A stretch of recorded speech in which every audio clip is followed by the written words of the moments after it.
Labor inspection. The objective of the labor inspection is to further strengthen the implementation of the visitorial and enforcement powers under the Labor Code as renumbered towards securing a higher level of compliance with labor laws and standards and ensuring continuity and sustainability of compliance at workplaces.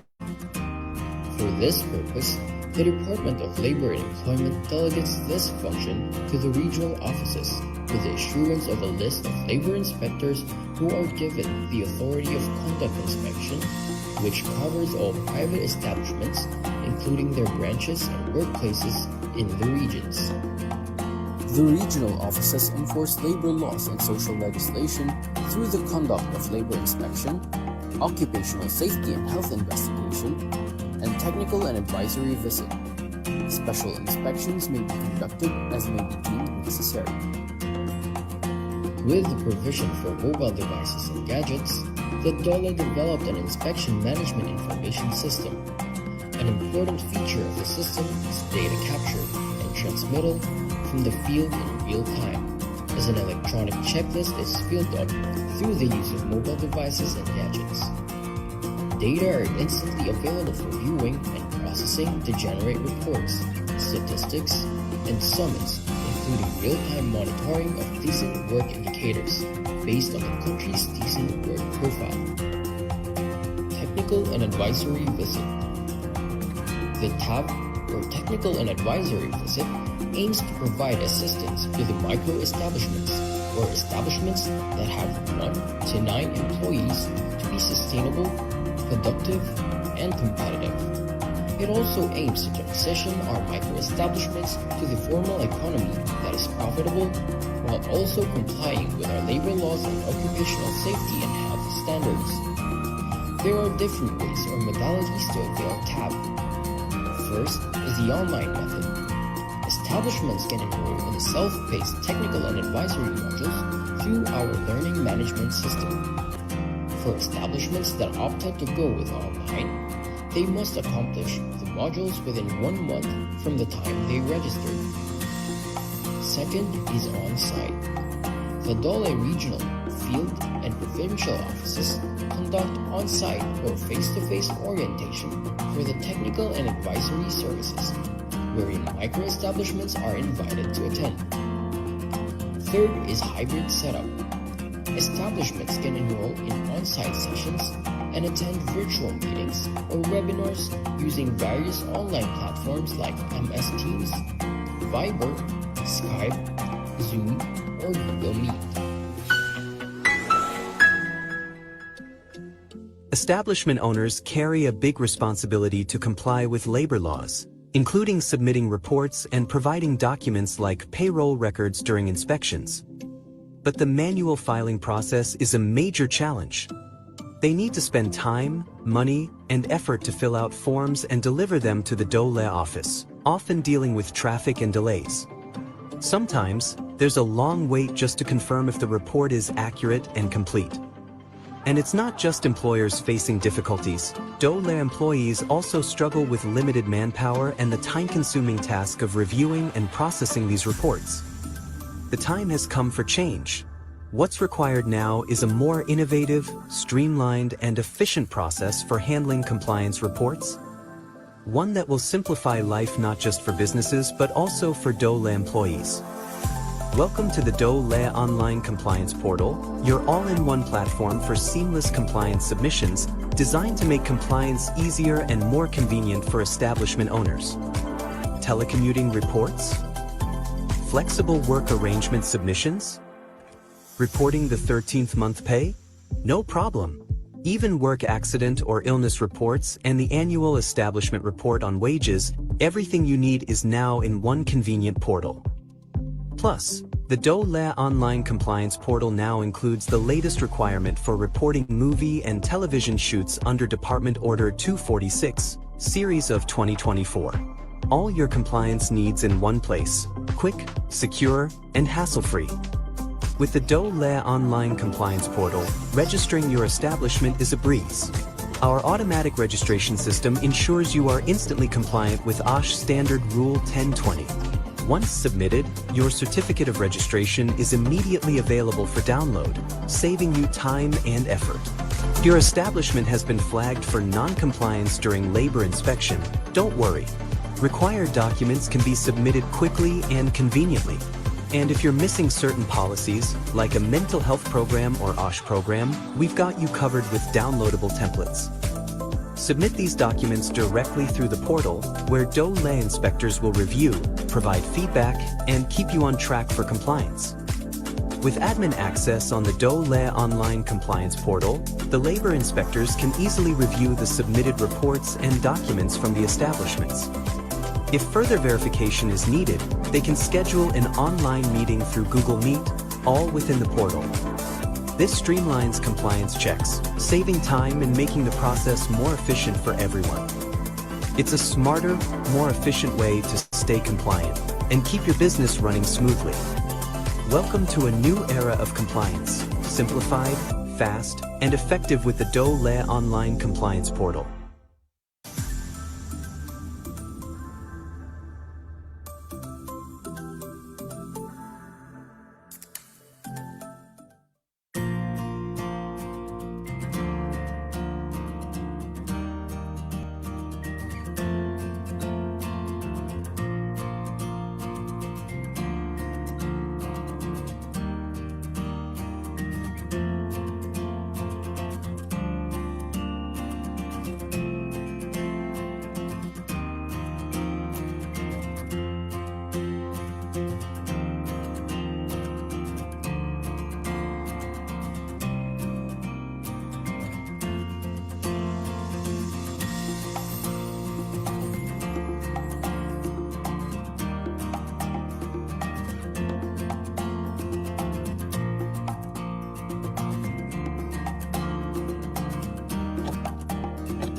Good afternoon po. Isang malusog at ligtas na hapon ang aming pagbati sa inyong lahat.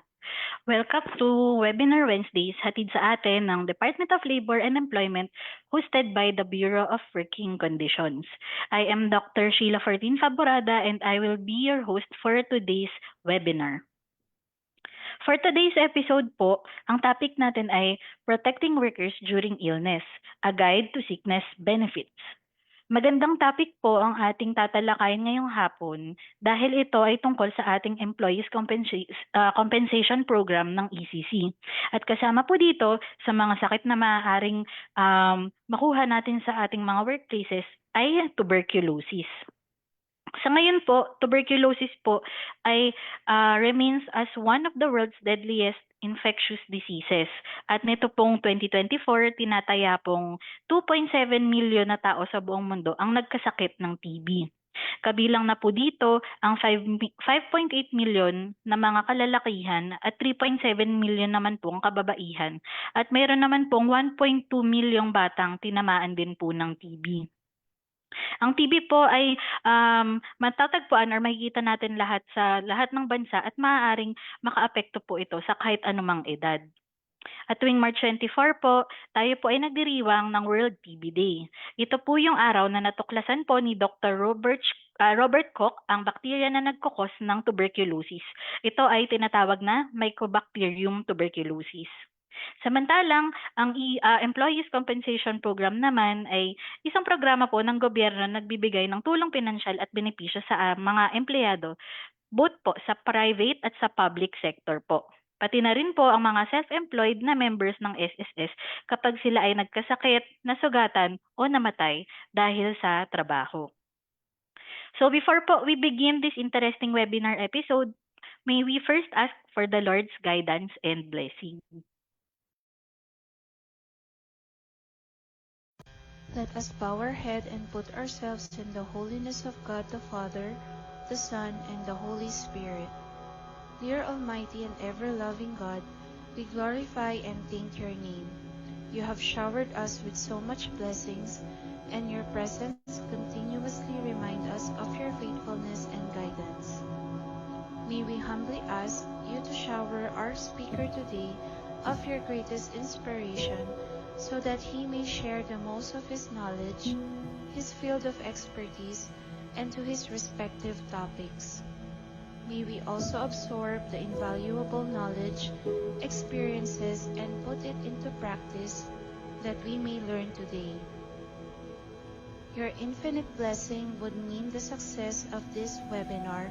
May we be a living witnesses of your genuine love through the enactment of the knowledge acquired through this activity. We ask this in the name of your Jesus Christ, our Lord and Savior. Amen.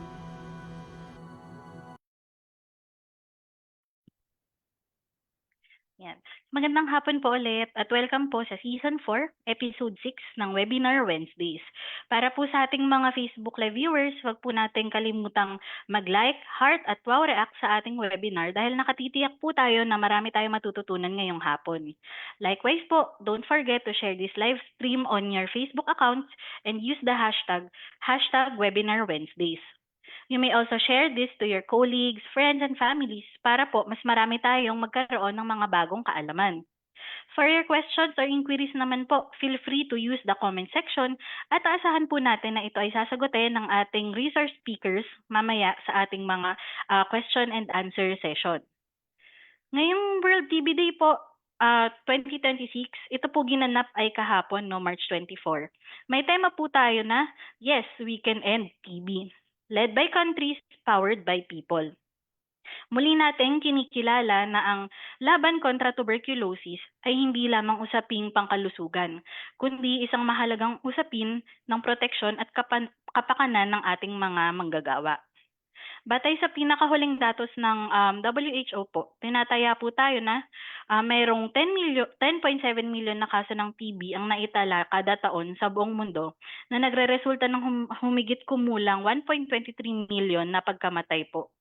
Sa Pilipinas, patuloy tayong kabilang sa mga bansang merong mataas na TB burden na may tinatayang 739,000 cases at mahigit na 38,000 na nasasawi taon-taon. Sa ganitong konteksto po, napapanahon po ang ating paksa, no, ang ating topic, yung protecting workers during illness, a guide to sickness benefits. Mahalaga po na matiyak na ang ating mga manggagawang nagkakasakit, lalo na ng TB, ay hindi lamang po nabibigyan ng gamutan, kundi pati ang sapat na benepisyo at proteksyon habang sila po ay nagpapagaling. Kaugnay po dito, mahalaga ring maunawaan ang TB compensability upang masiguro po na ang mga apektadong manggagawa ay naabot at ang nararapat na suporta sa ilalim ng umiiral nating mga policies, no. At sa huli po, alam naman po natin na ang tunay na lakas ng ating sistema ay nasusukat sa kung paano natin pinangangalagaan ang ating mga manggagawa, lalo na sa panahon ng kanilang mga karamdaman. For now, we will proceed po to the discussion of today's webinar topic entitled Protecting Workers During Illness, a Guide to Sickness Benefits.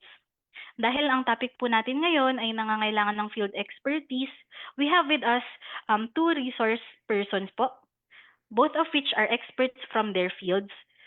And from our attached agency po, the Employees Compensation Commission, where they continue to contribute their expertise and dedication to advancing workplace safety and health.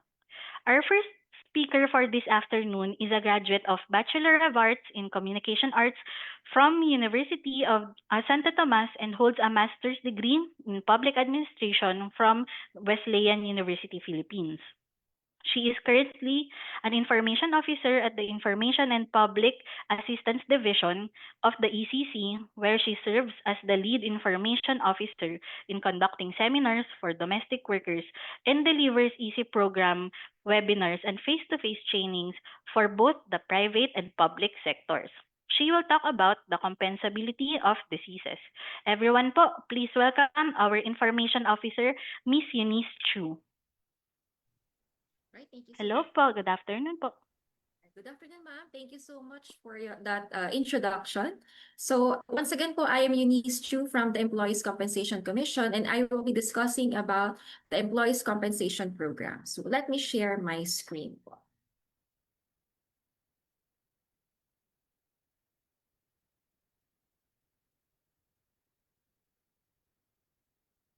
All right. So for our session today, our learning objective po is to enhance your understanding about the Employees Compensation Program and as well as the processes, yung paano po magpa-file under the EC program. And sana po, hindi lang dito magtapos ang ating learning about the Employees Compensation Commission and Employees Compensation Program. Sana po ay maibahagi din po ninyo sa ating mga kapamilya at mga kaibigan ang learning natin ngayong hapon dahil ito po ay makakatulong lalo na po ngayon na nagkakaroon po tayo ng krisis. So ito po ay very important topic dahil ito po ay may kinalaman po sa ating pagtatrabaho sa araw-araw. So let's start our discussion. So who we are po, sino po sa Employees Compensation Commission? We are an attached agency of the Department of Labor and Employment, no?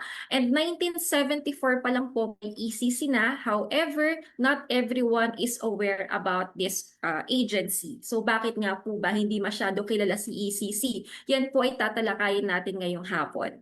We are also a quasi-judicial corporate entity, meaning po kami po nag-iimplementa ng mga programa namin dito sa Employees Compensation Commission.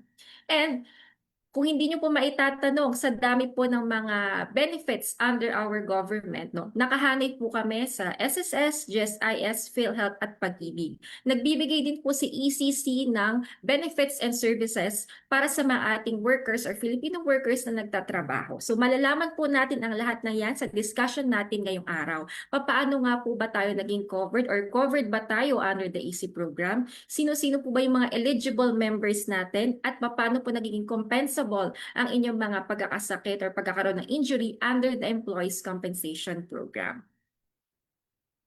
Functions ni ECC, we formulate our own policies pagdating po sa aming mga programa. We also review your appealed EC claims. Kasi nga po, one of the reason kung bakit hindi kami kilala ay dahil po ang inyong mga EC application ay dumadaan sa aming administering agencies na SSS at GSIS. Okay? Hindi po kasi kayo direktang nagfa-file ng inyong EC claim sa ECC. Ito po ay dumadaan sa SSS at sa GSIS. Yan po ay isa sa mga dahilan kung bakit hindi po kami ganoon kakilala ng ating mga Filipino workers. We also initiate our own policies pagdating sa mga programa namin. So, kung si OSH or si OSHC po ay nagpe-prevent ng workplace accident, kapag hindi na iwasan ng aksidente, may ECC po na maaring lapitan at makapag-apply ng benefits and services. Ang Employees Compensation Program po, kung mapapansin ninyo, ang naka-highlight po dito sa aking slide, work connected. Ano man po ang mangyari sa inyo na pagkakasakit, pagkakaroon ng injury, aksidente, or worst, mamatay ng dahil sa trabaho, kayo po ay eligible at maaaring mag-apply under the EC program. Basta ang inyong pagkakasakit, pagkakaaksidente ay work-connected or work-related. Ang mga eligible members po ng Employees Compensation Program, no, meron po kami mga members under the private sector and the public sector. So 94% po ng aming miyembro ay nasa pribadong sektor. So almost 36 million po ang covered under the EC program sa SSS. And sa GSIS naman, mga mandatory members ng GSIS, covered po namin sila. Covered din po namin yung mga uniform personnel namin, and they are composed of the 6% of our eligible members na makakapag-apply under the EC program. Paano nga po ba tayo naging eligible or covered under the program po? Ang employer po ninyo ang nagbabayad ng inyong EC contribution. So one of the reason kung bakit hindi po kami ganun kakilala ay kasi po hindi po ito binabawas sa sweldo ninyo ang inyong mga contribution. Ito po ay binabayaran ng inyong employer. So magkano po ang binabayaran ng employer para maging covered kayo under the EC program po? 10 pesos or 30 pesos sa mga private sector and 100 pesos po sa public sector. Okay? Monthly po ito binabayaran ng inyong employer, kaya po kayo naging covered under the EC program. Okay po? Kailan daw po nagsa-start ang coverage ninyo ng EC program. So on your first day of employment, first day mo pa lang sa trabaho, no, covered ka na po under the EC program. For example, first day mo sa trabaho, ikaw ay na-aksidente, which is work-related, no? After makapagbayad ng inyong employer ng inyong first EC contribution, pwede na po kayong mag-apply under the EC program. Pasok pa rin po yan sa prescriptive period natin na malalaman natin kung gaano nga ba katagal yung prescriptive period ni ECC. And yung self-employed members din po natin ay covered ng EC program kapag sila po ay nakabayad na ng kanilang first EC contribution. So unlike sa mga mandatory members ng SSS and GSIS which is automatically covered by the EC program, si self-employed po ay dapat mag-register muna sila sa SSS ng kanilang EC at makapagbayad ng kanilang unang EC contribution para maging covered sila under the program. Okay po. So no need to exhaust leave credits. Pagdating po sa pag-apply ng EC benefits, hindi po kailangang ubos na yung sick leave ninyo na tulad sa SSS kasi po iba po ang SSS claim sa EC claim. Okay po. Kung sa SSS claim, dapat ubos mo na yung leave credits mo. Sa EC po, no? Kahit marami ka pang leave, pwede po kayo mag-apply under the EC program as long as ito po ay work-related or work-connected sickness, injury, or death. Okay, I hope maliwanag po yun. Again, if you have questions po with regard to our discussion, you may chat them sa chat box po natin para po masagutan namin yan mamaya with our Q&A. Ngayon po pag-uusapan natin ngayon, ano-ano ba yung mga compensable contingencies? Dahil alam na natin na covered pala tayo under the EC program, no? Pag-uusapan natin ngayon diseases. So ano-ano nga po bang mga diseases ang pasok under the EC program? So yung mga diseases daw po na nakuha natin sa ating trabaho o sa working environment natin, anumang sakit yan na mahawa tayo sa katrabaho natin, or kaya makuha natin sa loob mismo ng kumpanya, or kaya for example mga manufacturing industry na may mga toxic materials and everyday ka nandun at nagkaroon ka ng pagkakasakit, matatawag po natin or masasabi natin na work-related po ang inyong pagkakasakit. Okay? Meron po kaming 33 list of compensable diseases. Matatagpuan po yan sa aming website www.ecc.gov.ph, and one of the example po dyan ay hernia or luslos para sa mga kalalakihan. For example, ang iyong trabaho ay nagbubuhat ng mabibigat na bagay every day, and then later on, ikaw ay nakaramdam ng panghina, and then nagpa-check up ka, no? And then, nakita ng doktor doon na ikaw ay may sakit na luslos or hernia. So, titingnan natin, may relationship ba yung pagbubuhat mo everyday no, sa iyong pagkakasakit? Kung meron dahil ng trabaho mo, then we can consider your sickness as work-related. So, yun po yung ating tinitingnan. Kung meron pong kinalaman yung inyong trabaho sa inyong naging sakit. Okay, kung meron, you file for EC claim. Okay po. Meron din po tayong tinatawag na increased risk theory. Yun nga yung example natin kanina. Meron ka namang safety gear, sasuot ka ng face mask, ng PPE, pero dahil nga ang iyong trabaho ay pumapasok pa sa mga manufacturing factories, for example, na maraming mga chemicals, toxic materials na nalalanghap mo everyday, later on nagkaroon ka ng respiratory illness or disease. So yun nga po, maaaring ito ay maging compensable under the EC program dahil po ang inyong pagkakasakit ay nakuha nyo sa inyong pagtatrabaho. Okay po. Hindi man kasama sa 33 list of compensable diseases ang inyong naging sakit, maaari pa din pong mag-file under the EC program sakaling maisip ninyo na or maisip ninyo na ang inyong sakit ay work-related talaga. What we need to have or to submit is yung medical record natin or medical abstract or yung medical certificate na nagpapatunay na ang pagkakasakit po ninyo ay work-related. So hindi naman po masyadong mahigpit si ECC pagdating sa mga diseases natin. So hindi lang tayo naglilimit sa 33 list po na yan. Pagdating naman po sa mga compensable injuries natin, ano man ang mangyaring injury sa inyo, sa inyong pinagtatrabahuhan, for example po, happened while performing official function, no? Ikaw ay naglalakad sa hallway ng kumpanya, then bumaba ka ng hagdan, pagbaba mo na tapilok ka, nagkaroon ka ng sprain or ng fracture, work-related pong matatawag yon. Outside of workplace but performing an order of his employer, wala man ikaw sa loob ng opisina pero inutusan ka ng supervisor mo na pumunta sa isang lugar and then on the way na aksidente ka, that is considered work-related pa din. Kahit po wala minsan sa job description mo pero may urgent na kailangan dalhin sa isang lugar, then on the way na aksidente ka, nagkaroon ng vehicular accident, masatawag pa rin pong work-related yon. Okay po. Going to or coming from work, so kung ikaw ay papasok ng trabaho, sa mga nagpo-commute po sa atin dito, no? Kapag po may nangyaring aksidente or nahawa ng sakit sa kasabay mo sa bus, no? For example, no, going to or coming from work, yung usual route mo, wala ka namang ibang dinaanan, ano man ang mangyari sa inyo doon, na pagkakasakit or injury, that is considered work-related pa din po. Okay?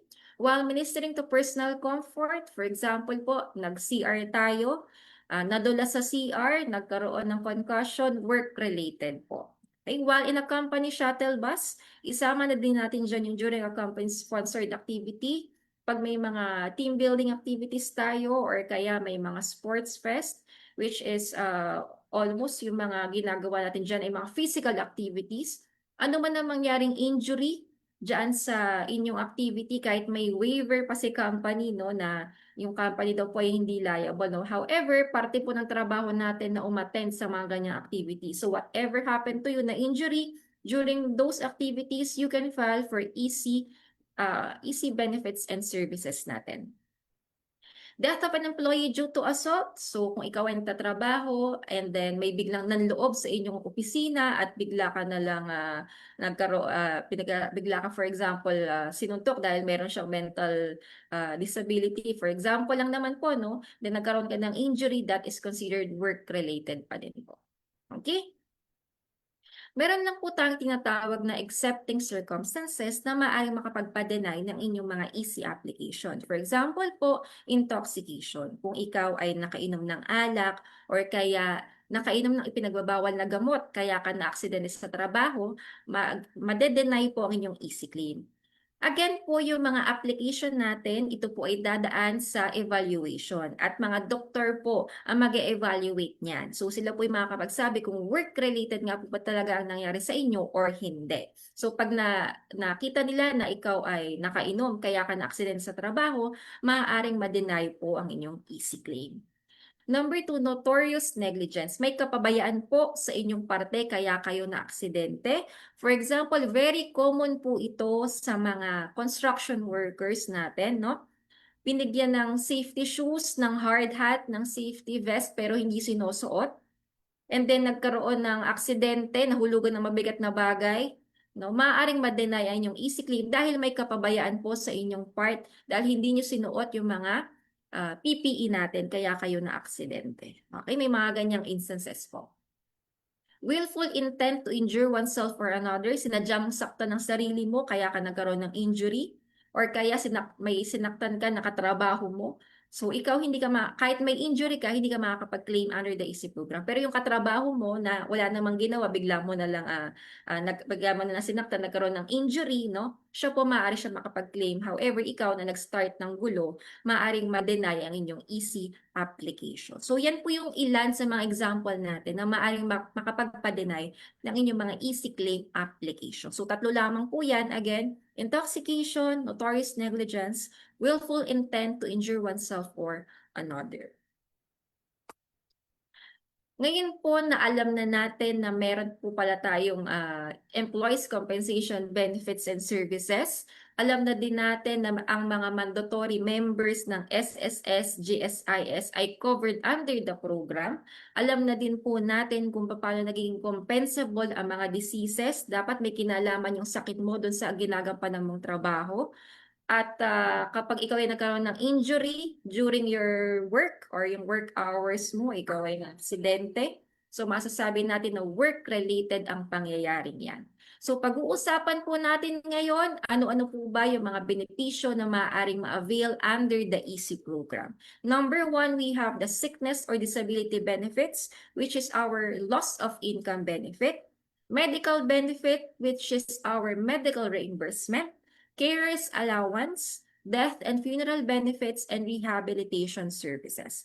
Again, for the mandatory members of the SSS, this is on top of your SSS benefits, okay? Kung pasok po sa SSS yung naging sakit nyo, you file for SSS sickness.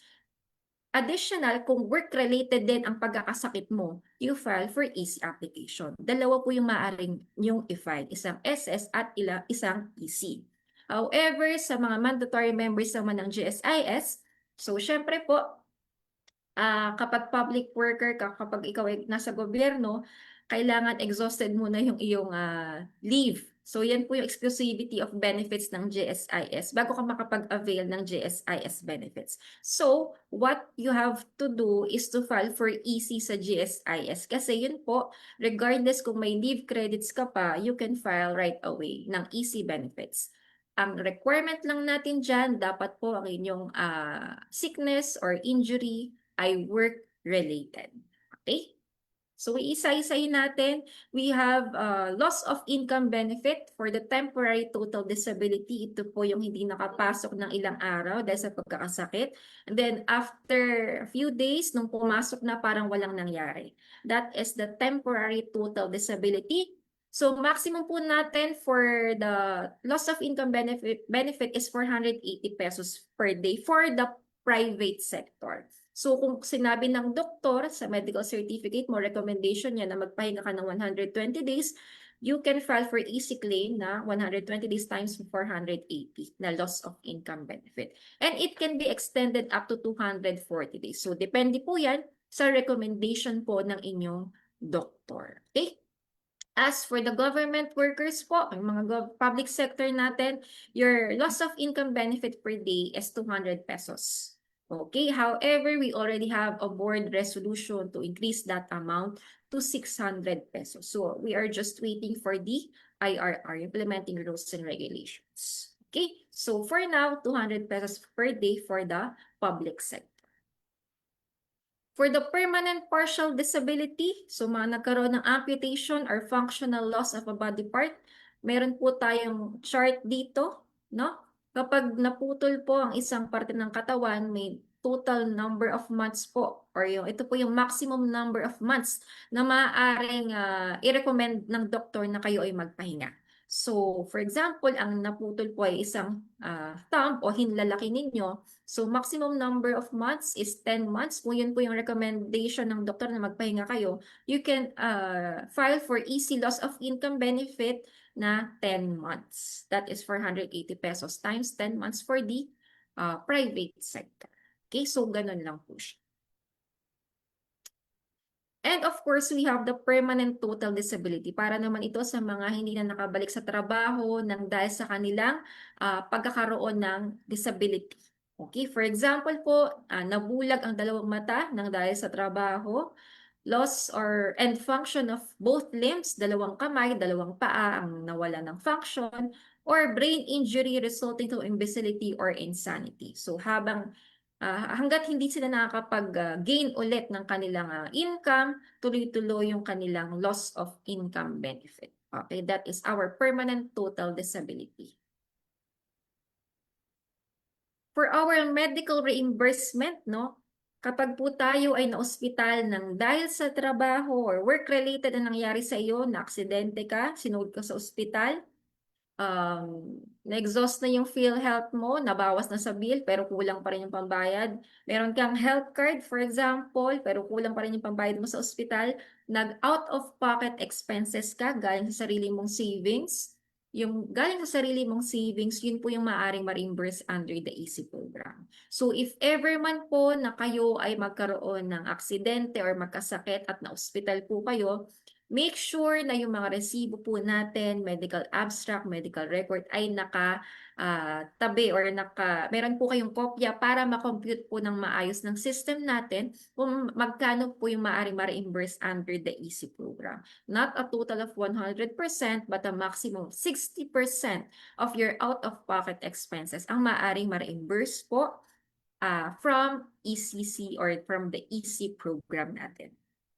Again, labas po dito ang nagastos minus ng PhilHealth at ng inyong health card. For your CARES allowance, para po ito sa mga nagkaroon ng disability dahil sa kanilang work-related accident, no?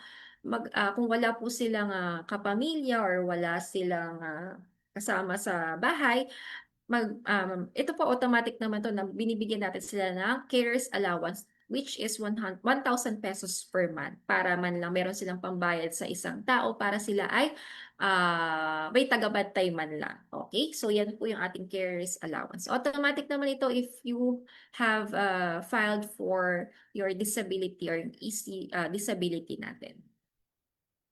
Meron din po tayong death and funeral benefits. So again po, yung mga dinidiscuss ko po dito, this is on top of your SSS benefits. Okay? As for the GSIS members po, ito po ay nagli-limit lang kasi si GSIS. So whichever is higher, kung EC benefits yung ibibigay nila or GSIS benefits. Okay? Isa lang po kasi ang matatanggap ng mga public sector workers natin. It's either ECC or GSIS benefits. But for the private sector natin na member ng SSS, so mandatory members ng SSS, pwede pong dalawa, basta work-related. Isang SS, for example, itong death and funeral benefits, sa SSS po, ang pagkakaalam ko, no, ang sa SSS natin is minimum of 25,000 yata yung kanilang death benefit. So kung work-related na nangyari, you also file for EC death and funeral benefit, and that is 30,000 pesos. So magkano na lahat? 55,000 pesos. Okay, isang EC at isang SSS. And also we have we also provide a minimum survivorship pension minimum of 2,000 pesos per month. So kung si SSS, yung beneficiary doon ay ina-allocate mo, for example, sinusulat mo doon kung sino yung iyong beneficiary, si ECC po ang beneficiary mo ay, for example, naka-hierarchy siya, asawa muna, and then kung asawa, mga anak, and then yung magulang kung wala. Okay? So again po, ito po ay on top of your SSS benefits. We also have our rehabilitation services po, no? This is our secondary benefits. So kung, for example, ikaw ay nagkaroon ng disability and work-related ang dahilan, nag-file ka ng loss of income benefit para sa mga araw na hindi ka napasok ng dahil sa trabaho, kapag na-approve na po yun, and you still needed services like yung kailangan mo ng therapy session dahil nagkaroon ka ng disability, you go to ECC office to apply and file for rehab services. Ito po ay ina-apply sa ECC office mismo. Okay? We provide free physical, speech, or occupational therapy sessions. Kung kailangan ng assistive devices such as prosthesis, wheelchairs, crutches, hearing aids, pinaprovide din po yan ni ECC. And of course, kapag hindi na talaga siya makabalik sa kanyang trabaho, however, syempre po, kailangan pa rin niyang kumita sa pang-araw-araw, pwede po siyang mag-undergo sa amin ng entrepreneurial skill. So, seminar siya kapag natapos po niya yon at nais niyang mag-propose sa amin ng gusto niyang negosyo, pwede po siya mag-propose. For example, yung mga pinapropose po sa amin ng negosyo ay water filling station, Pisonet, pwede rin po yung mga sari-sari store. Ayan, yung mga usual na pinapropose sa amin na gusto nila maging negosyo. So kapag na-approve po yan ni ECC, we will be providing a 30,000 pesos starter kit. So in-kind po yan yung aming pinagkakaloob. Kung sari-sari store po ang gusto mo, pag-grocery ka ni ECC para magkaroon ka ng iyong sari-sari store. So ganun siya. So habang ikaw ay nagte-training sa amin, meron ka ding allowance or transportation meal allowance na 500 pesos per day. Okay? Again, this is our secondary benefits which is filed sa ECC office. By the way, ang ECC office po ay isa lang per region and minsan po naka-attach yung aming office sa DOLE offices. However, here in NCR po, ang office po namin ay nasa Makati, nasa Hilpuyat Corner, Makati Ave po kami. So, isa lang po ang office natin sa NCR. As for the requirements in filing of sa SSS, ito para sa mga mandatory members ng SSS and self-employed members. Ito po yung mga requirements natin in filing for EC. So halos same requirement lang naman kami na kapag mag-file kayo ng SSS. For the loss of income benefit or yung sickness disability benefit natin, death benefit, and ayun nga yung ating disability and loss of income, it is filed online po via the SSS online portal account. Okay, para sa mga mandatory members ng SSS. So you reach out to your HR, no? Kapag kayo ay mag-file under the EC program. So kasi po kung paano yung filing ninyo ng SS, ganun din po yung process ng filing ng EC. This is through the SSS online portal account of your employer. May sasagutan lamang po sila sa Social Security System portal na ito yung nakalagay po dito, is this work related? So kapag nag-yes po yan, automatic ang ina-apply ng client or ng miyembro ay EC claim. Okay? Please don't forget to tick this box. Is this work related? Kasi po automatic EC claim po ang inyong ina-apply. Alright? So, ang pinaka-importanting document po natin, no, itong EC logbook, I hope meron po tayong lahat sa ating mga companies. So, ask nyo yung HR, safety officer, or nurse po ninyo kung meron kayo sa inyong mga companies, dapat po meron kayong EC logbook. Ito po ay isa sa aming mga requirements if you file for EC claim. Okay, dapat po kompleto yung nasa column natin.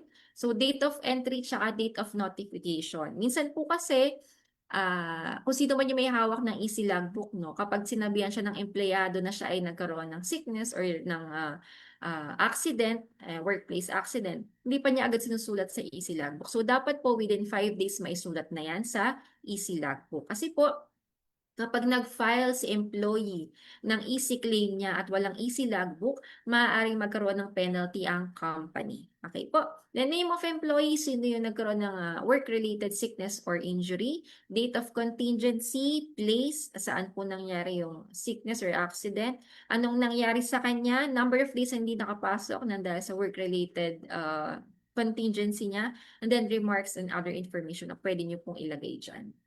Okay? Again, we have a copy of this template sa aming website if kung kailangan po ninyo sa www.ecc.gov.ph. So ito po yung sa sa SSS portal account, yan po yung maaaring online filing ninyo na EC, sickness, disability, and death claim. Pwede pong i-online yan ng ating HR for EC claim. So again, itik lang nila yung is this work related. As for the requirements naman po ng mga public sector natin, so medyo madami, no? However, mabilis lang po yan makuha sa ating personnel section, no? So pinaka-importante lang din po dyan yung EC logbook natin. So I hope po meron tayong lahat na EC logbook and familiar po kayo doon sa ating EC logbook. Saan nga daw po ba nag-file ng EC claim? Again, for the mandatory members of the SSS, that is online filing po sa SSS online portal account. For the self-employed members ng SSS, manual filing po tayo sa SSS branch.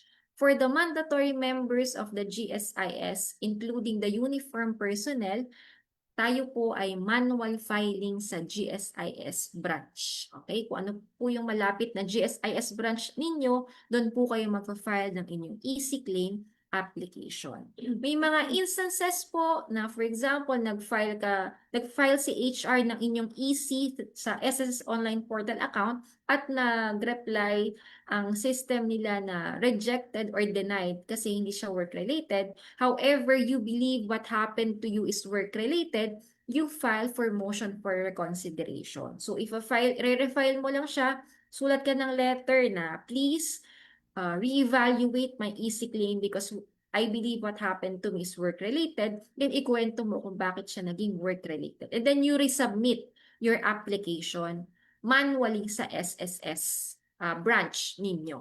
Okay? Yun po ay mapupunta sa SSS Review Committee. Ganon din naman sa GSIS. Same process po. No? Basta meron kayong motion for reconsideration or letter na kindly evaluate my EC claim application. Okay? Kapag sinabi ng kanilang review committee na hindi siya work-related, denied pa din, and then you still believe na work-related po yung nangyari sa iyo, that is the time na makikilala mo na si ECC. Doon pa lang kasi kami pumapasok. So, i-elevate mo na yung application sa ECC office. May mga lawyers and doctors po kami dito, and your application will be undergoing a judicial proceeding. So, may decision din yan, no? Then after that, kapag denied pa din ng ECC office pero naniniwala ka pa rin na work-related siya, you elevate your application sa Court of Appeals para reviewin naman nila. Okay? However, sa Court of Appeals and Supreme Court, mayroon na po dyan na filing fee. Okay? So, yan po yung ating hierarchy on the filing of EC application ninyo. And prescriptive period po natin for the filing of EC claim is 3 years from the date of your sickness, injury, or your death. Okay? Mahaba-habang panahon na po yan. Hinabaan talaga namin yan kasi nga po not everyone is aware about the EC program. So kung meron po kayong pagkakasakit or pagkakaroon ng injury or yung kasamahan ninyo ay namatay ng dahil sa trabaho, as long as work-related po yan, and pasok pa siya sa 3 years, you file for EC claim benefits and services po ninyo. Okay? I believe that ends my presentation about the Employees Compensation Program. So, iiwanan ko na lamang kayo ng mga katagang ito under from the ECC. The ECP benefits are welcome, but di bale nang hindi ako mabiyayaan ng Employees Compensation Program, wag lang akong magkasakit o maaksidente ng dahil sa trabaho. Okay, now that we are celebrating World Tuberculosis Day, no? I will be introducing my colleague here to discuss more about tuberculosis and how it can be compensable under the EC program. So, please welcome my colleague here, Dr. Diane Lau of the Work Contingency Prevention and Rehabilitation Division.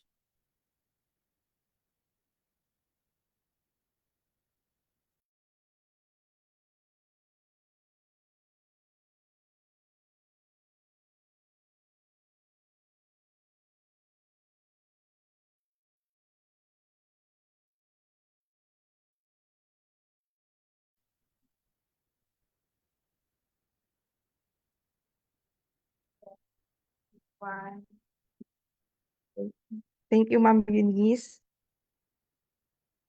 I-share screen lang ni Ma'am Eunice yung aking mga slides.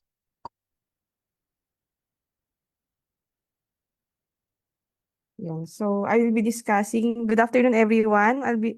I'm Dr. Diane Lau Kinlog and I will be discussing about tuberculosis awareness and prevention. So, ang takbo ng slides natin, so I will be discussing first the situationer, and then what is tuberculosis and the cause, and common symptoms ng tuberculosis as well as risk factors, and how can we prevent it, and the compensability of tuberculosis under the Employees Compensation Program. So, for our situationer, so more than half of all people with tuberculosis can be found in 8 countries. So ito yung tinatawag na high burden countries, which are composed of Bangladesh, China, India, Indonesia, Nigeria, Pakistan, Philippines, and South Africa. So, pinakamataas dito yung India, which is about 25% ng TB worldwide. So, tayo sa Philippines is about 6.8 of global TB cases. Yan. And around 625 of 100,000 Filipinos ay may TB. Based yan sa 223 data. And by 2023, 739 cases ang naitala and 37,000 deaths attributable to TB. And so in 2024, meron tayong naitala na 544,000 cases and nearly 200,000 cases in just half ng 2025. And TB talaga is a leading cause of death in the Philippines. So it's among the top 10 leading cause of death. Yung number 1 being ischemic heart disease or yung heart attack. Next slide, please. So, ano nga ba po yung tuberculosis? So, tuberculosis ay isang disease that affects the lungs and or other organs. So, when we say na lungs ang affected, ang tawag sa kanya ay pulmonary tuberculosis, and extrapulmonary tuberculosis naman kung ito ay nakakaapekto ng ibang organ kagaya ng liver or brain. So, it is caused by a type of bacteria, and makakakos ito ng mga symptoms kagaya ng ubo at paghihirap ng paghinga, and contagious disease po to at maaari itong makahawa sa iba. Next po. Ano nga ba yung cause ng tuberculosis? So, ang type of bacteria na nakakakos ng tuberculosis ay Mycobacterium tuberculosis. And nai-spread natin ito sa airborne or air droplets. So, pwedeng nakukuha sa ubo, pagbahin, or simpleng pagsasalita. So, hindi ito nakukuha sa pagkain o skin-to-skin contact. So, mostly sa air droplets ito nakukuha. Next slide, please. So, ano ang mga symptoms ng tuberculosis? So, ang pinaka-common dyan ay ubo, cough for more than 2 weeks. So, kung medyo matagal na ang ubo nyo, so makakabuting magpa-check up na tayo dahil baka nga ito ay tuberculosis na. So, another is chest pain. So, sa sobrang hirap pag-ubo, may nararamdaman ng masakit sa dibdib. And fever or night sweats, sa gabi pinagpapawisan, hating gabi pinagpapawisan at tumataas ang lagnat. And weight loss of appetite and easy fatigability. So ito yung pagbabawas ng timbang at pagkawalan ng gana ng pagkain at yung madaling mapagod na. Next slide, please. Anong risk factors ng TB or yung mga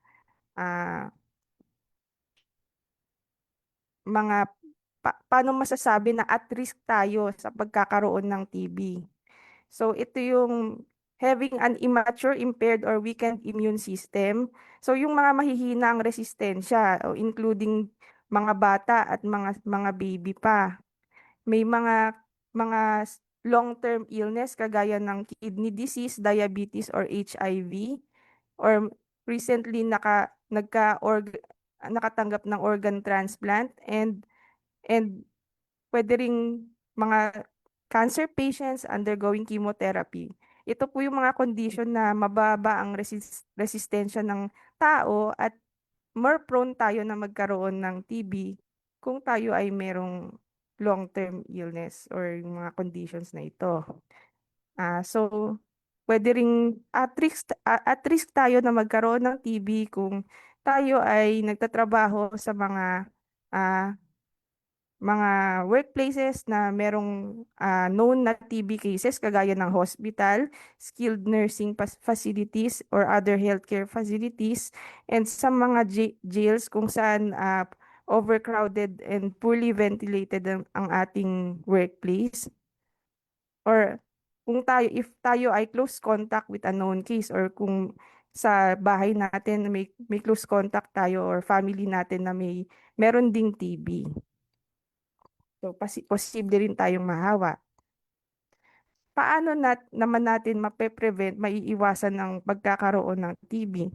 So kung tayo ay alam nating may diagnose tayo ng TB, kailangan at cover our mouth when we cough, and ang ubo ay dun sa elbow natin. Pag uubo tayo, mas maigi kung magsusot tayo ng face mask, or kung alam talaga na diagnosed TB, N95 mask po ang dapat nating gamitin para hindi po tayo makahawa sa ibang tao.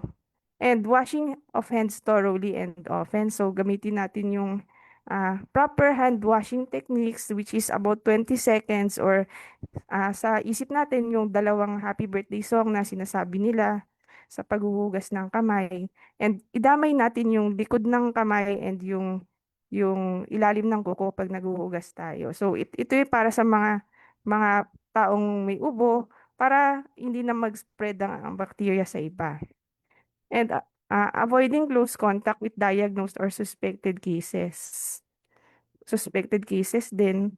So sa workplace natin, kung alam nating may worker na nagkaroon ng TB, and tayo ay siguro may immune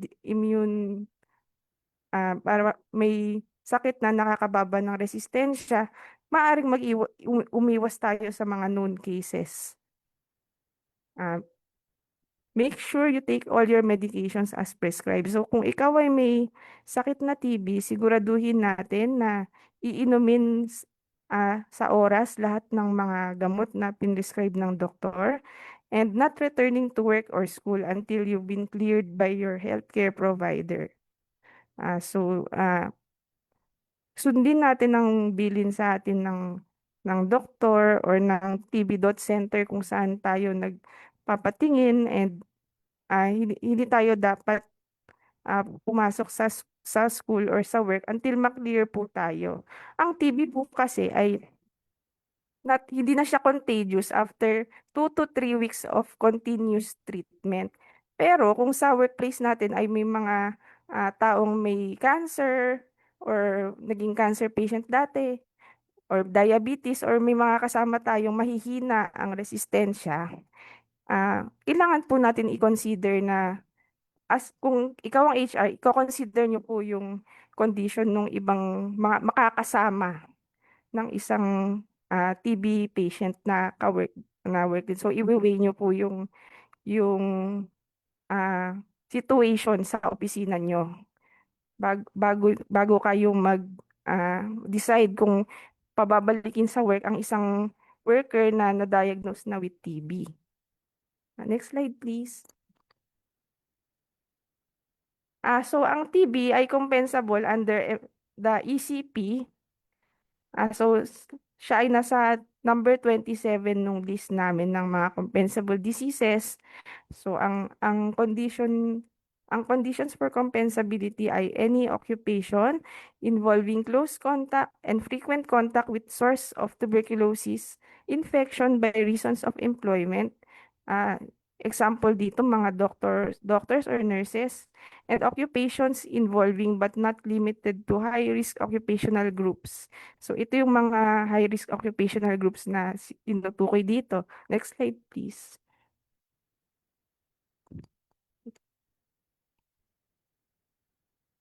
So yung isa sa mga high-risk group ay in the medical treatment or nursing of persons suffering from tuberculosis. So ito nga yung mga nagtatrabaho directly sa mga hospital facilities like nurse or nursing attendants or doctors. So next is as pathologists, post-mortem workers, and medical laboratory workers ng isang hospital. So nag-handle ng mga materials which are sources of tuberculosis infection. And other health facility staff in direct and frequent contact or handling of active TB cases. Mga ibang employees ng hospital kagaya ng dentist, dental radiology technicians, respiratory therapist, physiotherapist, housekeeping staff, social workers, clinic staff, and secretaries. Next slide po. Another occupational group is staff of correctional facilities or jails in direct contact with inmates, especially overcrowded and poorly ventilated prisons. So ito yung mga ating miyembro ng BJMP, mga wardens and jail guards na directly nagbabantay talaga sa mga ating jail facilities. And workers involved in collection and handling of biological waste. So ito yung siguro mga janitors sa mga hospitals and yung ibang staff na nag-handle ng biological waste natin. And workers who have been clinically diagnosed with silicosis or those chronically exposed to silica in the course of their work. Example po dito yung ating mga miners na constantly exposed sila sa mga alikabok. Yun nakakapagpahina po kasi yun ng resistensya natin sa baga. Ang condition na silicosis na tinatawag. And workers in workplaces characterized as overcrowded, poorly ventilated, and enclosed where there are documented cases of active TB. So kung ang inyong workplace ay overcrowded or poorly ventilated, and kung meron po kasamahan na talagang alam na na-diagnose with active TB, yun ay maaaring compensable under Employees Compensation Program. Next slide, please. So over the years of 2007 to 2021, ang SSS ay nakagrant na po ng 2,222 EC claims or work-related claims based sa data po ng SSS. This is amounting to 15,962,000 pesos po. Next slide, please. So tuberculosis is still a big problem in the Philippines. So malaki talaga, may burden pa rin talaga tayo ng tuberculosis at hindi pa rin talaga ito totally na-eradicate sa Philippines. So we are one of the countries with the highest number of TB cases in the world. So isa tayo dun sa high burden countries, sa 8 na high burden countries. Many Filipinos nagkakasakit every year and libo ang namamatay dahil sa TB. This is why early check-up and proper treatment are very important. So magkaroon po tayo ng signs and symptoms or suspected na may TB, pumunta na po tayo agad sa pinakamalapit na TB.center para magpa-check po kung tayo nga ay may TB para malunasan po agad ang TB. So that ends my presentation po. Thank you and have a blessed day po. Thank you po, Doc Diane and Miss Eunice, no, for your comprehensive and very insightful pong discussion on TB and on Employees Compensation Program. Dami ko po natutunan ngayong hapon tungkol dito sa ating mga topics. At this point po, sasagutin na po no, ng ating mga resource persons po ang mga tanong ninyo. Sa mga may pahabol pa pong questions na pwede nyo pa po siyang i-type dito sa ating comment section po, no? For our first question po, gaano po katagal mag-file ng sickness at employees compensation program? Ako po ay nadisgrasya pagkalabas ng trabaho. Wala po akong ibang dinaanan at hindi po ako intoxicated. Okay po. So, ang prescriptive period po natin for the filing of EC application ay 3 years from the date kung kailan po kayo na-accident or nagkasakit. So, kung ang pagkaka-aksidente po ninyo ay hindi pa lagpas sa 3 years from ngayong araw, no, pwede pa po kayong humabol or mag-file under the EC program. So, kung ang ifa-file po ninyo ay hindi kayo nakapasok ng dahil sa work-related accident, so you file for EC loss of income benefit. Kung na-hospital po, you can also also file for easy medical reimbursement. Sa SSS po yan fina-file lahat kung kayo po ay nasa private sector. So again po, kapag nasa public sector naman po kayo, manual filing po tayo sa GSIS. Thank you po, ma'am. Next po. Paano daw po mag-file, ma'am, ng easy claim? Alright, so ang filing po ng easy claim pagdating sa mga mandatory members of the SSS, no, ito po ay through your HR. Kung ang ifa-file po natin ay easy loss of income benefit, easy medical reimbursement, easy disability benefit, at easy death claim, online filing po kayo kung kayo po ay mandatory members of the SSS. Kung self-employed members po kayo, manual filing po ito sa SSS. Kung kayo naman po ay nasa public sector, a government employee, a government worker, and or uniform personnel, lahat po ng application for EC ay manual filing sa GSIS branch malapit po sa inyong lugar. Thank you po, Ma'am Eunice. Now po, for question number 3, paano daw po kung may pre-existing condition yung employee?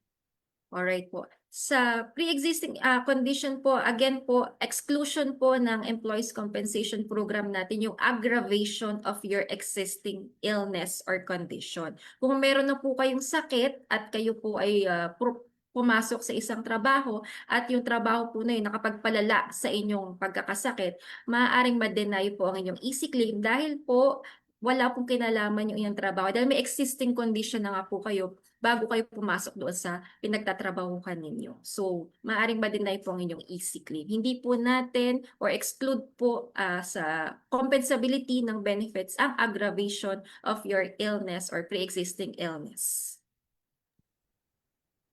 Next naman po, question number 4 is, sino po daw ang dapat gagawa ng return to work program? Si employer daw po or si ECC? Meron din po bang format na susundin po if ever? Okay po. Kung si empleyado po ay nagkaroon ng, for example, disability, tama Doc Dayan, no? Kapag nagkaroon ng disability and gusto pa rin niyang pumasok sa dati niyang employer, actually si ECC at si employer po ay nagpa-partner para para ipatupad itong return to work program natin. So ang kakandak nito ay Doc Lau ay for the return to work. Hello, ma'am. Ang Return to Work program ay isang program ng ECC whereby there is a shared responsibility. Or si ECC ay may kipag-partner sa employer at iba pang hospital partner regarding rehabilitation and para maibalik agad si PWRD or persons with work-related disability sa trabaho niya.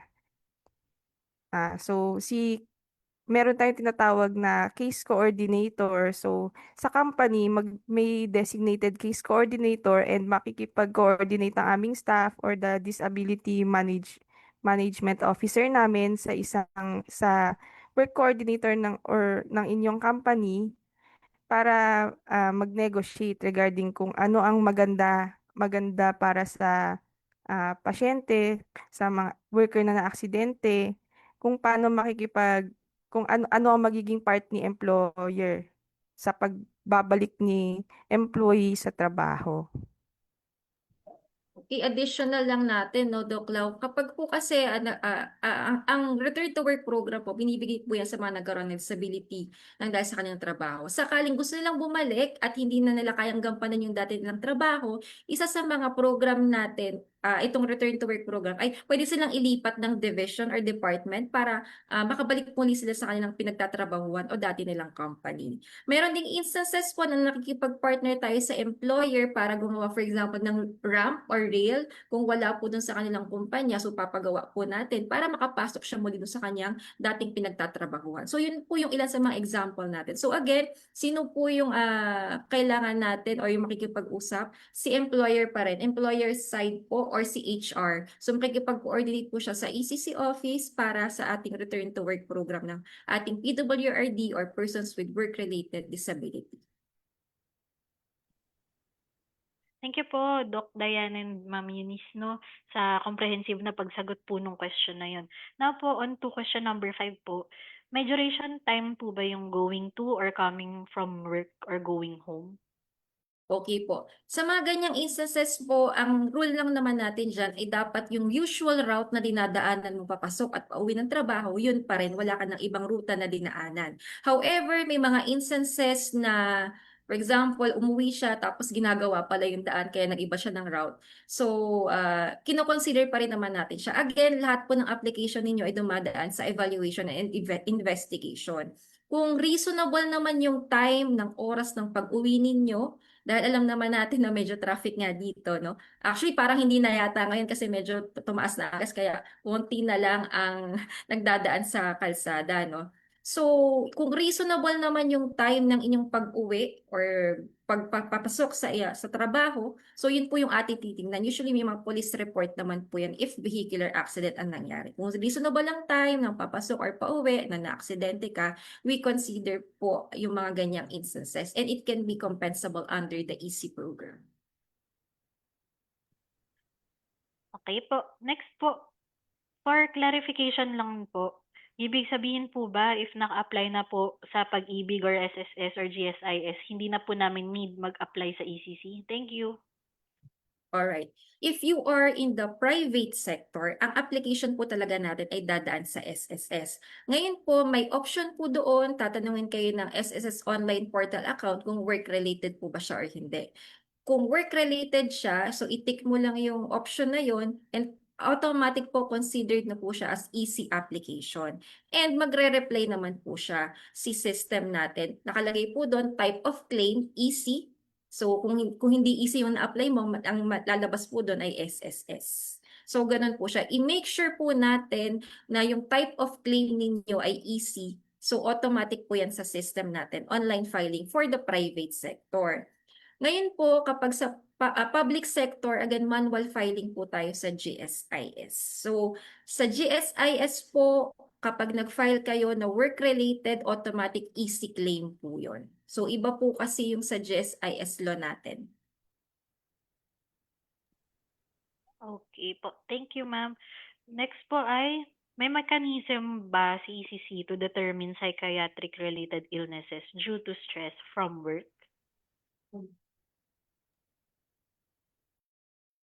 Regarding po sa psychiatric-related illnesses, sa kasalukuyan po, pinag-aaralan po namin kung isasali sa list of compensable diseases ang PTSD or post-traumatic stress disorder. So, pero itong kung ano man yung psychiatric-related illness nyo po, pwede nyo po kung sa tingin nyo ay work-related po yan, pwede nyo pa rin po i-file to sa SSS at may chance pa rin pong mag-grant siya under the increased risk theory. So, pag-aaralan naman po ng mga experts natin sa SSS, kung related po talaga sa inyong trabaho, ang pagkakasakit nyo po, mental illness nyo po. So additional lang din, no, kapag po kasi nagpa-file tayo ng EC application natin, one of the requirement is your medical certificate. If you can provide the medical certificate that and recommended ng doctor mo na what happened to you talaga is may mental health issue or mental health or psychiatric related illness, then we consider that as work related pa din. So again, pinaka-importante po, may medical certificate po kayo. Okay po. Next question po is, may waiver po ba kaming pinirmahan? May waiver po kaming pinirmahan at na-injured po ako. Nagka-sprain ako sa left foot, pero ang sabi ni employer namin, no work, no pay pa din at di sila magse-share sa gastos ng hospital kahit during company event. Pwede ko ba sila ireklamo sa ECC or sa DOLE? Okay. Pagdating kasi sa reklamo, hindi na po sakop ng ECC yun. Okay. Okay.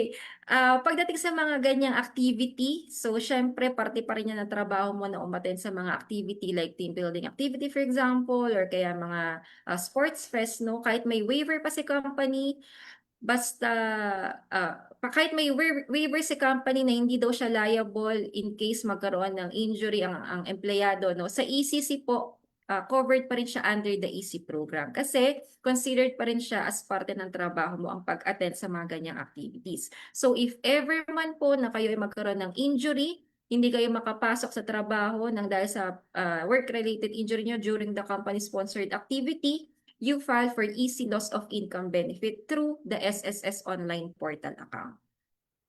Or kapag public sector, manual filing po tayo sa GSIS, yung EC loss of income benefit natin. Okay po. For our next question po, what if daw po na-accident yung employee pero hindi po related to work? Pero nag-undergo siya ng confinement. Is this still covered pa rin daw po ba ng EC? Okay. Pagdating sa ECC, lahat po ng benefits namin ay dapat binibigay po namin yan dapat sa mga nagkaroon ng work-related injury, sickness, or worse, namatay ng dahil sa trabaho. So again po, lahat po ng aming benefits ay for work-related contingencies lamang po. Kung hindi po siya work-related, made-deny po ang inyong EC application. Okay po. So, highlight natin po yun na kapag ang easy claim po natin ay work-related po dapat So lagi din palagi. namin sinasabi, ma'am, no, kapag hindi sila sigurado kung work-related nga ba yung nangyari sa kanila or hindi, we advise our employees to file for easy claim. Kasi po, mga doctors, experts po yung mag-evaluate niyan at sila po yung makakapagsabi kung work-related nga po talaga yung nangyari sa inyo or hindi. Okay po. Next po. Number 10 po, what if daw po pregnant yung staff na nag-request ng leave dahil nag-bleeding? Covered din daw po ba ito ng EC program? If ang iyong pagkakaroon ng bleeding ay work-related or may kinalaman sa iyong trabaho, for example, may mga instances kasi na sensitive yung pagbubuntis at then pumapasok pa rin siya araw-araw.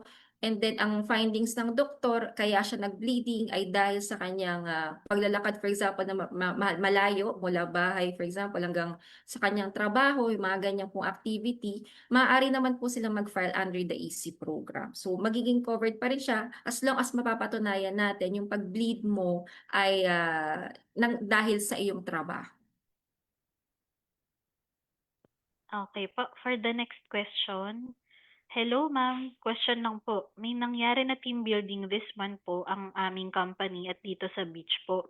May inuman na naganap po pero hindi naman lasing.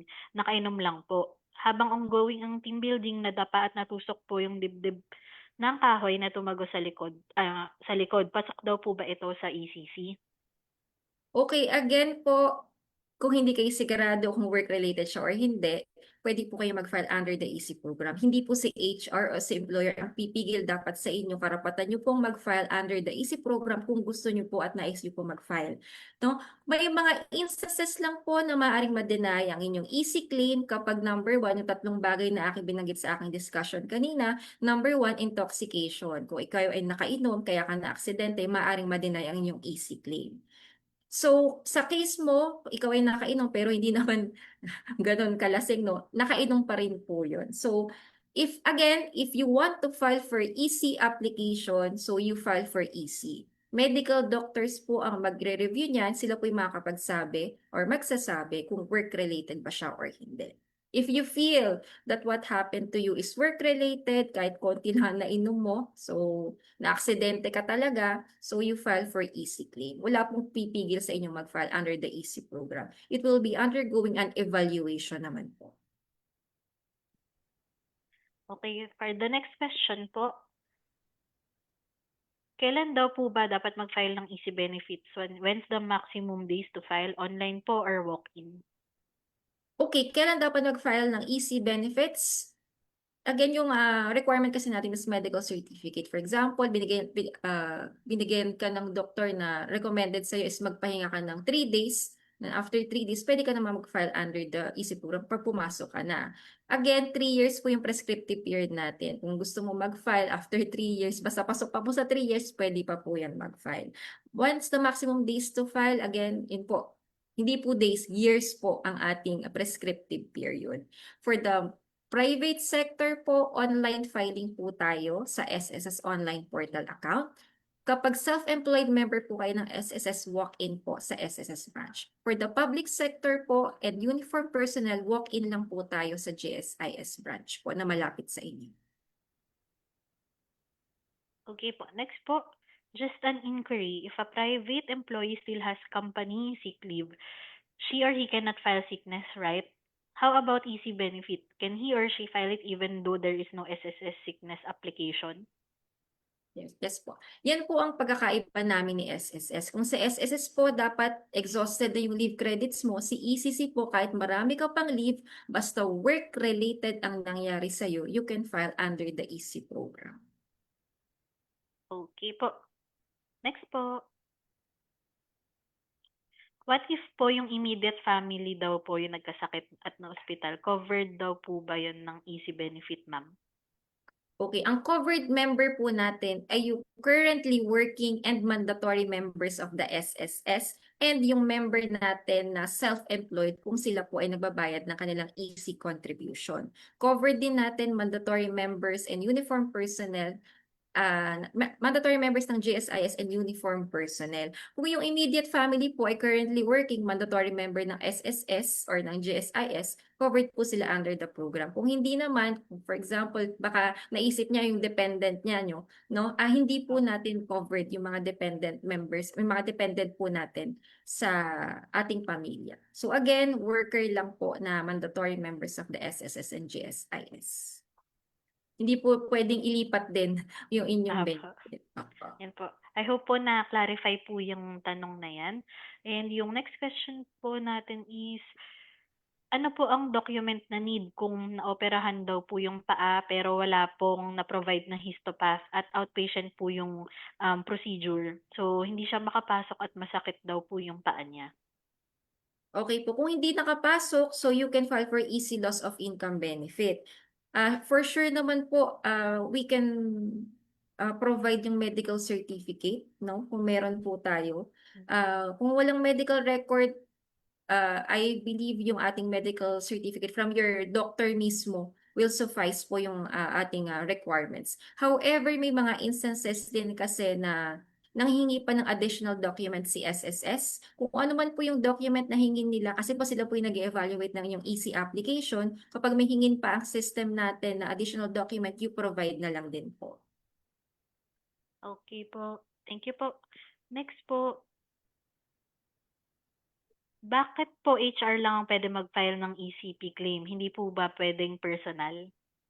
Okay, para lang naman mas mapabilis ang inyong mga application. So, Opo.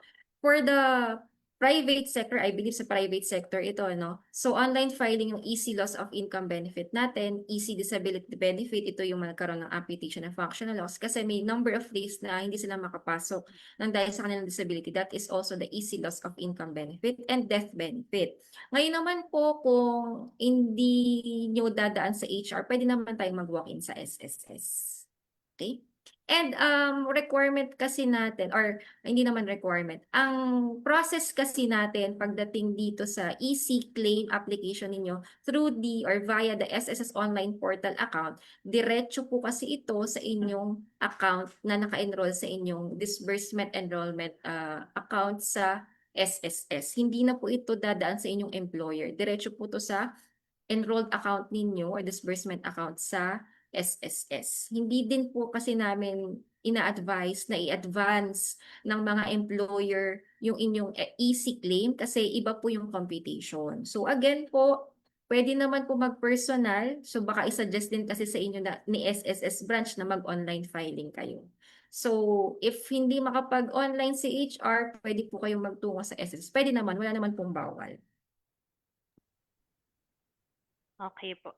Thanks for the clarification po dun, ma'am. And yung question number 17 po, good afternoon po. Para sa mga employee namin na nagkaroon ng TB, pasok po ba ang ECC dito? If pasok po, ano po yung mga requirements para maipasok sa ECC daw po?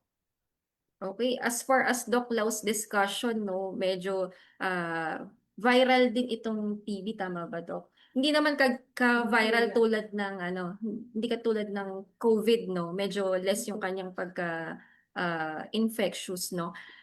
Masasabi natin na work-related ang TB, no, kapag, for example, syempre po, merong medical certificate pa rin, na lagi natin sinasabi.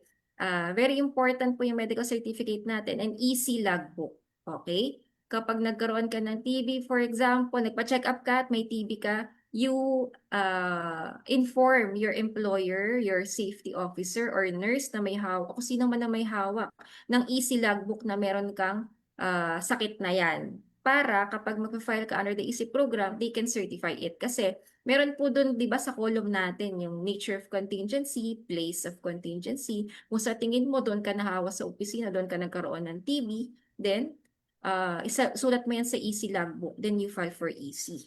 Okay? So yun po yung pinaka-important requirement natin. May mga instances din na pinapa-certify ni SSS yung inyong employer na for example, gusto nilang malaman na doon talaga sa company premises na nagkaroon ng outbreak, for example, sa inyong nahawa ka sa katrabaho mo. So may mga ganong instances din po tayo. So again, important po EC logbook and medical certificate po ang makakapagpatunay kung work-related nga ba talaga siya or hindi.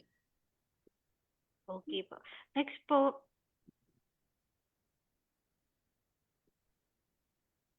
for the EC logbook, how would we make sure that it follows the ECC logbook rules that ensures the incidents are logged on time? Can we put this in an Excel file or need talaga po na logbook with wet signature? Okay po. So kung mapapansin nyo kanina yung ating template ng EC logbook, dapat color blue din po. De biro lang po. Okay. Yung ating EC logbook, pwede po siyang handwritten, pwede rin naman po naka-Excel file as long as kumpleto po yung ating column doon. Okay.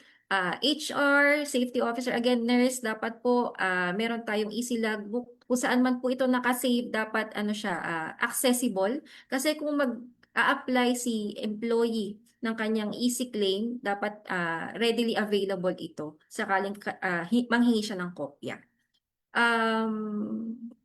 So, kapag magfa-file, syempre po, lagyan na lang natin ng company logo, yung inyong EC logbook, and then signature na lang ni HR.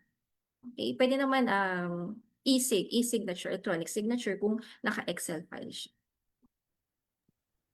Okay po. Thank you, ma'am. Next po, ma'am, ask ko lang, what if ang employer ay di po naghuhulog ng benefits? Pwede pa po ba makapag-file sa SSS at ECC? So I cannot answer when it comes with regard to the SSS side, no? So Yes. kung ECC po ang inyong ifa-file at hindi nakakapaghulog ang inyong employer ng inyong SSS plus EC contribution, you can still file under the EC program. Okay? Syempre po kapag nag-file kayo, investigate po yan ng SSS bakit hindi nakakabayad sa employer. And they will be giving an allotted time para mabayaran nila yung inyong SSS plus EC contribution. So kapag nabayaran na yan ng employer ninyo, magno-notify kasi sa SSS kapag nag-file kayo at wala palang naibayad sa inyong contribution. So magno-notify siya sa employer ninyo, once masettle yan, magpaprocess na po ang inyong EC application. Next po,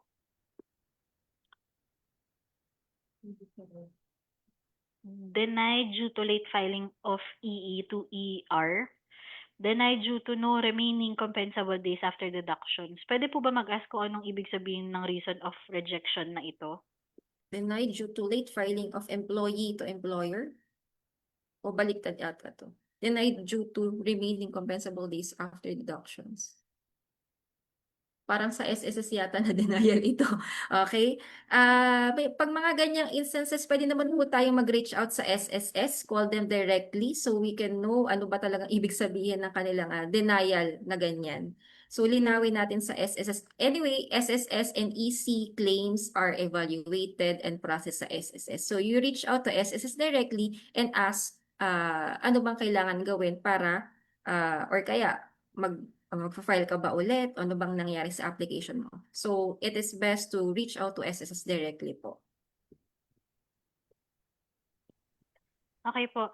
Last 3 questions na lang po. For ma'am, need po ba talaga na may police report? What if po, pauwi ng work na aksidente sa motor, then habang nagwe-welding, may pumasok sa mata na foreign objects? Okay, again po, for vehicular accident talaga, kailangan talaga ng police report. Ngayon, may mga instances kasi na sa probinsya, hindi na gas-gas lang naman, wala nang police report na binigay. We can have parang barangay report, pwede naman yun, no? Basta i-file natin sa SSS or GSIS kung ano man pong dokumento ang meron tayo. Kung hindi maibigay yung ibang requirement, you still file for your EC application. Yung systems naman natin magre-require ng additional document or alternate document sakaling hindi tayo makapag-provide ng police report. So yung halimbawa natin dito, nagwe-welding, may pumasok sa mata na foreign object. Kung ang trabaho mo po ay nagwe-welding ka, ikaw ay mandatory member of the SSS or ng GSIS, you file for EC. Pwede po yung mga ganyang instances na ginagampanan mo yung trabaho mo na nagwe-welding ka at ikaw ay nagkaroon ng aksidente. So work-related po yan. Okay po. Next po, ma'am, how about daw po may case kami na namatay siya during work, pero 3 days pa lang daw po siya na nasa work. Meron na po siya na-submit na SSS number niya sa employer pero hindi po hinulugan kasi 3 days lang daw po siyang nag-work. Tingin ko po kung kasama pa rin po ba to daw siya. Okay, again po, kahit wala pang hulog sa employer ng inyong EC contribution, pwede pa rin po kayong mag-file under the EC program. So you file for EC death claim, pwedeng online, si beneficiary mismo yung mag-file. Pwede rin naman po kayo magtungo sa SSS, walk-in po kayo.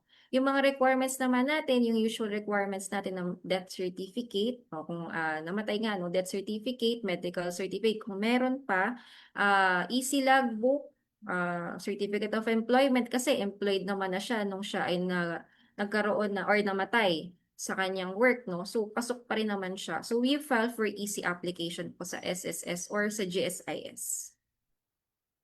Or sa SSS pala ito. Okay po. Sa last question na po, ma'am. Ang dami nating questions. Okay lang po. Pasok pa din daw po ba, ma'am, kapag nakagat or nakalmot ng pusa or aso dun sa company? Kapag po exposure sa rabies, ano daw po yung attachment daw po sa ECC, ma'am, yung need? Alright. May mga ganyang instances din talaga nung kunyari papasok ka sa trabaho, tapos may aso pala nag-aabang dyan sa kanto, no? Then nakagat ka. We consider that as work-related pa din po. Kung ikaw ay nakagat or nakalmot ng pusa or aso sa company. Like dito sa ECC office, no, Doc Lau, meron kami mga pusang inaalagaan sa aming basement. So sakaling makalmot ang aming empleyado, masasabi din po natin na work-related siya. So ano po yung mga attachment? Again, medical certificate. Kung nakapagpa-inject ka na, you also attach that, no? And kung hindi nakapasok dahil nagpa-check up ka, you file for easy loss of income benefit. Hindi ka rin nakapasok dahil ikaw ay nagpapa-inject ng anti-rabies, you file for easy loss of income benefit. May additional, Doc Lau?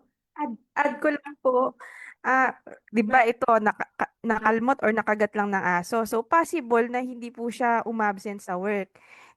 Sa ating bagong board resolution ng ECC, kahit hindi po umabsent sa work, ay considered 1 day absent na siya for the sake of filing the temporary total disability or sickness benefit. So, pwede niya pa rin i-file na magagrant po siya ng 1 day plus the medical reimbursement. Or i-attach niya po yung official receipt ng mga out-of-pocket niyang binili na gamot and ma-reimburse to based on case rate po ng SSS. Depende sa diagnosis and sa gamot na nabili po niya. Yun lang po. Okay po. Ayan po. Thank you po, Doc Diane Lau and Ma'am Eunice Chu for being with us po ngayong hapon and sa napakagandang topic po natin no, at sa pagsagot po sa ating mga questions po. Again, thank you very much po for sharing your knowledge on this topic for today.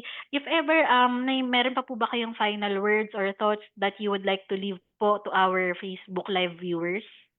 Yes po, no? So magpo-promote lang kami na aming mga social media accounts. So Sure po. search nyo lang po kami sa Facebook, Employees Compensation Commission. Kindly follow us and follow us to be updated po sa mga programa po ni ECC. Kagaya po meron po kami advocacy seminar sa Romblon in the following month sa April, no? I believe sa April nasa Romblon po ang aming team, babiyay ang aming team sa Romblon para magbigay ng awareness seminar sa ating mga kababayan dyan sa Romblon. Also, we do have our online public assistance every Tuesday from 10 a.m. to 12 noon. Ang link po ng aming Zoom dyan ay nasa aming Facebook account din po. So kung may question questions po kayo regarding the Employees Compensation Program o anumang question kung compensable ba ang nangyari sa iyo or hindi, you can join our Zoom meeting. One-on-one po kayo ng aming information officer. We have an information officer every region, so malay mo ako pa rin ang makausap mo. Okay? And we also have our online seminar about the Employees Compensation Program every Wednesday.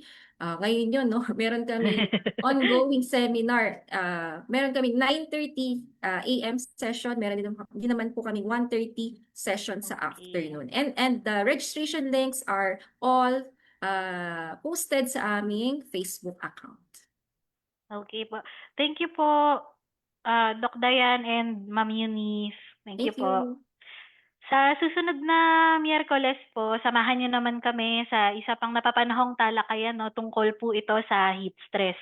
Kung saan pag-usapan natin kung paano po natin mapoprotektuhan ang ating mga manggagawa laban sa matinding init at paano maiwasan ang panganib na dulot nito sa ating mga kalusugan. If you have further questions po, you need to clarify with us. You may send us an email at ask@bwc.dole.gov.ph or you may call the Dole Hotline 1349. Again, please follow us po at Dole BWC 1949 on Facebook, X, formerly Twitter, YouTube, and Viber po para po tayo ay updated sa mga latest announcements and activities po from BWC and Dole, pati na rin po yung mga attached agencies namin. And that concludes po our webinar for today. On behalf po of the Bureau of Working Conditions, maraming salamat po sa inyong pakikisa. See you po ulit sa ating susunod na mga episodes. Ingat po and God bless us all. I am Dr. Sheila Fortin Faborada, your host, now signing off.